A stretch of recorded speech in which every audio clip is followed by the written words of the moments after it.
Tapping ಕಾಮಗಾರಿ ಹಿನ್ನೆಲೆಯಲ್ಲಿ ಬೆಂಗಳೂರಿನ ನಗರದ ಪ್ರಮುಖ ರಸ್ತೆಯೊಂದು ಇವತ್ತಿನಿಂದ ಮುಂದಿನ 1.5 ತಿಂಗಳ ಕಾಲ ಸಂಪೂರ್ಣ ಬಂದ್ ಆಗ್ತಾ ಇದೆ. ಪ್ರಮುಖ ರಸ್ತೆ. ಇದರ ಎಫೆಕ್ಟ್ ನಗರದ ಹೃದಯ ಭಾಗದ ಕೆಲ ರಸ್ತೆಗಳಿಗೂ ಕೂಡ ಟ್ರಾಫಿಕ್ ಬಿಸಿ ತಟ್ಟುವಂತಹ ಸಾಧ್ಯತೆ ಇದೆ. ಪ್ರಯಾಣಿಕರು ಸ್ವಲ್ಪ ಮಾರ್ಗವನ್ನು ಬದಲಾವಣೆ ಮಾಡಿಕೊಳ್ಳಬೇಕಾಗುತ್ತೆ. ಯಾವ ರಸ್ತೆ ಏನೋ ಎತ್ತ ಅಂತ ಹೇಳ್ತೀವಿ ನೋಡಿ. ವೈಟ್ ಟ್ಯಾಪಿಂಗ್ ಕಾಮಗಾರಿ ಎಫೆಕ್ಟ್. 1.5 ತಿಂಗಳು ಕನ್ಸಿಂಗ್ಟನ್ ರೋಡ್ ಬಂದ್. ಈ ಭಾಗದ ಪ್ರಮುಖ ರಸ್ತೆಗಳಲ್ಲಿ ಟ್ರಾಫಿಕ್ ಬಿಸಿ ಸಾಧ್ಯತೆ. ಬೆಂಗಳೂರಿನ ಅನೇಕ ರಸ್ತೆಗಳಲ್ಲಿ ವೈಟ್ ಟ್ಯಾಪಿಂಗ್ ಕಾಮಗಾರಿ ಆರಂಭವಾಗಿದೆ. ಇದರ ಪರಿಣಾಮ ನಗರದ ಪ್ರಮುಖ ರಸ್ತೆಗಳಲ್ಲಿ ವಾಹನ ಸಂಚಾರಕ್ಕೆ ದಟ್ಟಣೆ ಹೆಚ್ಚಳವಾಗುವುದರ ಜೊತೆಗೆ ಅಕ್ಕಪಕ್ಕದ ಪ್ರದೇಶಗಳ ರಸ್ತೆಗಳಿಗೂ ಕೂಡ ಟ್ರಾಫಿಕ್ನ ಬಿಸಿ ತಟ್ಟುತ್ತಿದೆ. ಈ ಮಧ್ಯೆ ಇವತ್ತಿನಿಂದ ನಗರದ ಹೃದಯ ಭಾಗದ ಮತ್ತೊಂದು ರಸ್ತೆಯಲ್ಲೂ ಕೂಡ ಸಂಚಾರ ಬಂದ್ ಮಾಡಲಾಗಿದೆ. ಇದರ ಪರಿಣಾಮ ಈ ಭಾಗದ ಪ್ರಮುಖ 4-5 ರಸ್ತೆಗಳಲ್ಲಿ ಇವತ್ತಿನಿಂದ ಮುಂದಿನ 1.5 ತಿಂಗಳು ಟ್ರಾಫಿಕ್ನ ಬಿಸಿ ತಟ್ಟಲಿದೆ. ಶಿವಾಜಿನಗರ ವ್ಯಾಪ್ತಿಯ ಕನ್ಸಿಂಗ್ಟನ್ ರಸ್ತೆ ಇವತ್ತಿನಿಂದ ಸಂಪೂರ್ಣ ಬಂದ್ ಆಗಲಿದೆ. ವೈಟ್ ಟ್ಯಾಪಿಂಗ್ ಕಾಮಗಾರಿ ಆರಂಭವಾಗ್ತಾ ಇರುವ ಕಾರಣ 45 ದಿನಗಳವರೆಗೆ ರಸ್ತೆಯನ್ನ ಬಂದ್ ಮಾಡಲಿಕ್ಕೆ ಬಿಬಿಎಂಪಿ ನಿರ್ಧಾರ ಮಾಡಿದೆ. ಪರಿಣಾಮ ಈ ಭಾಗದ ನೆರೆಯ ರಸ್ತೆಗಳಿಗೆ ವಾಹನದ ಓಡಾಟವನ್ನು ಡೈವರ್ಟ್ ಮಾಡಲಾಗಿದೆ. ಇದರಿಂದ Shivajinagar, Trinity circle, old Madras road, Indiranagar, Halasuru ಮುಖ್ಯ ರಸ್ತೆಗಳನ್ನು ಸವಾರರು ಬಳಕೆ ಮಾಡಬೇಕಿದೆ. ನಿತ್ಯ ಸಂಚಾರಕ್ಕಿಂತ ಈ ಭಾಗದಲ್ಲಿ ವಾಹನ ಓಡಾಟ ಹೆಚ್ಚಾಗಲಿದೆ. ಎರಡೂ ಭಾಗದ ವಾಹನಗಳು ಇದೇ ರಸ್ತೆಯನ್ನ ಬಳಕೆ ಮಾಡಬೇಕಿರುವ ಕಾರಣ ಕೊಂಚ ಸಾಮಾನ್ಯ ದಿನಗಿಂತಲೂ ಕೂಡ ಹೆಚ್ಚಾಗಿಯೇ ಟ್ರಾಫಿಕ್ನ ಬಿಸಿ ಈ ಭಾಗದ ವಾಹನ ಸವಾರರಿಗೆ ತಟ್ಟುವ ಸಾಧ್ಯತೆ ಇದೆ. ವೈಟ್ ಟ್ಯಾಪಿಂಗ್ ಕಾಮಗಾರಿ ಹಿನ್ನೆಲೆಯಲ್ಲಿ ಬೆಂಗಳೂರಿನ ಪ್ರಮುಖ ರಸ್ತೆಯೊಂದು ಇದರಿಂದ ಬಂದ್ ಆಗ್ತದೆ. 1.5 ತಿಂಗಳು ಅಂದರೆ 45 ದಿನಗಳ ಕಾಲ ಸದ್ಯ ಈ ರಸ್ತೆಯನ್ನು ಬಂದ್ ಮಾಡ್ತಾ ಇರುವಂಥ ಎಫೆಕ್ಟ್ ಸ್ವಲ್ಪ ದೊಡ್ಡ ಪ್ರಮಾಣದಲ್ಲೇ ಈ ಭಾಗದ ಸವಾರರಿಗೆ ಟ್ರಾಫಿಕ್ ಬಿಸಿ ತಟ್ಟುವ ಸಾಧ್ಯತೆ ಇದೆ. ಗಮನಿಸ್ತಾ ಇದ್ರಿ, ಇದು ಕೆನ್ಸಿಂಗ್ಟನ್ ರಸ್ತೆ. ಈ ಕೆನ್ಸಿಂಗ್ಟನ್ ರಸ್ತೆಯನ್ನು ಈಗ ಸದ್ಯ ವೈಟ್ ಟ್ಯಾಪಿಂಗ್ ಕಾಮಗಾರಿ ಹಿನ್ನೆಲೆಯಲ್ಲಿ ಬಂದ್ ಮಾಡಲಾಗ್ತದೆ.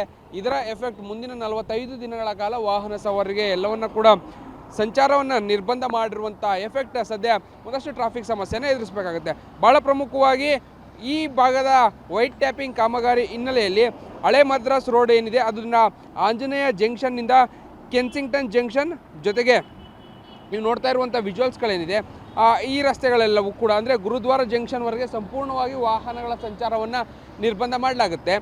ಇನ್ನು ಇದ್ರ ಜೊತೆಗೆ ಕೆನ್ಸಿಂಗ್ಟನ್ ಜಂಕ್ಷನ್ನಿಂದ MEG ಜಂಕ್ಷನ್ವರೆಗೆ ಅಂದರೆ ಇಲ್ಲಿಂದ ನೇರವಾಗಿ MEG ಜಂಕ್ಷನ್ ಸುಮಾರು 1 ಕಿಲೋಮೀಟರ್ ತನಕವೂ ಕೂಡ ಕಂಪ್ಲೀಟಾಗಿ ಈ ಮಾರ್ಗವನ್ನು ಬಂದ್ ಮಾಡಲಾಗುತ್ತೆ. ಜೊತೆಗೆ ತಾಮರೈ ಕಣ್ಣನ್ ರಸ್ತೆಯಲ್ಲಿ ಕೂಡ ಸಂಚಾರವನ್ನು ಸಂಪೂರ್ಣವಾಗಿ ಬಂದ್ ಮಾಡಲಾಗುತ್ತೆ. ಈ ರಸ್ತೆಯಲ್ಲಿ ನೀವು ಗಮನಿಸ್ತಾ ಇರುವಂಥ ಕೆನ್ಸಿಂಗ್ಟನ್ ರಸ್ತೆ ಏನಿದೆ ಇದರ ಎರಡೂ ಬದಿ ಅಂದರೆ ಎರಡುವೆ ಆ ಕಡೆಯಿಂದ ಬರುವಂಥವ್ರು ಜೊತೆಗೆ ಈ ಕಡೆಯಿಂದ ಹೋಗುವಂಥವ್ರು ಎರಡೂ ರಸ್ತೆಗಳನ್ನು ಕೂಡ ಕಂಪ್ಲೀಟಾಗಿ ಬಂದ್ ಮಾಡುವಂಥ ಎಫೆಕ್ಟ್ ಇಂದಿರಾನಗರ ಕಡೆಯಿಂದ ಬರುವಂಥವ್ರು, HAL ಭಾಗದಿಂದ ಓಡಾಟವನ್ನು ಮಾಡುವಂಥವ್ರು ಇವರೆಲ್ಲರಿಗೂ ಕೂಡ ಸ್ವಲ್ಪ ದೊಡ್ಡ ಪ್ರಮಾಣದಲ್ಲೇ ಟ್ರಾಫಿಕ್ ಸಮಸ್ಯೆ ಎದುರಿಸಬೇಕಾದಂಥ ಒಂದಷ್ಟು ಸಿಚುವೇಶನ್ಸ್ಗಳು ಬರ್ಬೋದು. ಈ ಕಾರಣಕ್ಕಾಗಿಯೇ ಸದ್ಯ 80 ಫೀಟ್ ರೋಡ್, 100 ಫೀಟ್ ರೋಡ್ ಅಂದರೆ ಇಂದಿರಾನಗರದ 80 ಫೀಟ್ ರೋಡು ಜೊತೆಗೆ 100 ಫೀಟ್ ರೋಡಿಂದ ಹಳೆ ಮದ್ರಾಸ್ ರೋಡ್ ಕಡೆಗೆ ಕನೆಕ್ಟ್ ಆಗುವಂಥ ರಸ್ತೆಗಳೇನಿದೆ ಆ ವಾಹನ ಸವಾರರನ್ನು ಬೇರೆ ಕಡೆಗೆ ಡೈವರ್ಟ್ ಮಾಡುವಂಥ ಕೆಲಸವನ್ನು ಕೂಡ ಪೊಲೀಸರು ಮಾಡ್ತಾ ಇದ್ದಾರೆ.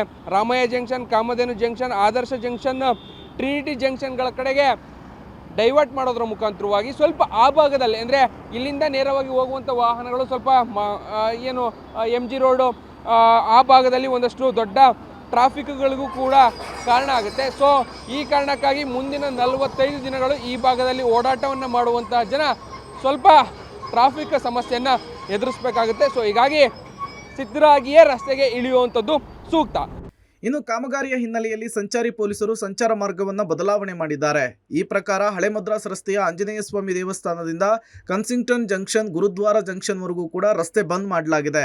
ಕನ್ಸಿಂಗ್ಟನ್ ಜಂಕ್ಷನ್ನಿಂದ MEG ಜಂಕ್ಷನ್ವರೆಗೂ ಕೂಡ ಎರಡೂ ಬದಿಯ ರಸ್ತೆಯನ್ನು ಕ್ಲೋಸ್ ಮಾಡಲಾಗಿದೆ.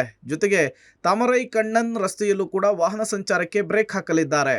ಈ ಭಾಗದ ಸವಾರರಿಗೆ ಪರ್ಯಾಯ ಓಡಾಟಕ್ಕೆ ಅವಕಾಶವನ್ನು ಕೊಡಲಾಗಿದೆ. ಇಂದಿರಾನಗರದ 80 ಅಡಿ 100 ಅಡಿ ರಸ್ತೆಯಿಂದ ಹಳೆ ಮದ್ರಾಸ್ ರಸ್ತೆ ಕಡೆಗೆ ಸಂಚರಿಸುವವರು Adarsh junction, trinity, Webbs junction ಬಳಕೆ ಮಾಡಬೇಕು. ವಾರ್ ಮೆಮೋರಿಯಲ್ ಕಡೆಯಿಂದ KR ಪುರ ಕಡೆಗೆ ಸಾಗುವವರು Thiruvalluvar junction, Gurudwara junction, Bhaskaran junction ಮೂಲಕ ಸಂಚಾರ ಮಾಡಬೇಕು. ಇನ್ನು ಕನ್ಸಿಂಗ್ಟನ್ ಜಂಕ್ಷನ್ನಿಂದ ಇಂದಿರಾನಗರದ ಕಡೆ ಸಂಚಾರ ಮಾಡುವವರು ಹಳೆ ಮದ್ರಾಸ್ ರಸ್ತೆಯ ಡಬಲ್ ರೋಡ್ ಜಂಕ್ಷನ್ ಮೂಲಕ ಸಂಚರಿಸುವಂತೆ ಸಲಹೆ ಕೊಡಲಾಗಿದೆ. ಒಟ್ಟಾರೆ ಮುಂದಿನ 1.5 ತಿಂಗಳು ಈ ಭಾಗದ ರಸ್ತೆಗಳು ಸ್ವಲ್ಪ ದಟ್ಟಣೆಯನ್ನು ಎದುರಿಸಲೇಬೇಕಿದೆ. ಹೀಗಾಗಿ ಈ ಭಾಗದಲ್ಲಿ ಸಂಚರಿಸುವವರಿಗೂ ಕೂಡ 1.5 ತಿಂಗಳು ವಾಹನ ಚಲಾವಣೆ ಕೊಂಚ ಹೆಚ್ಚು ಚಾಲೆಂಜಿಂಗ್ ಆಗಿರುತ್ತೆ. Raghu Mariswamy, metro bureau, public TV, Bengaluru.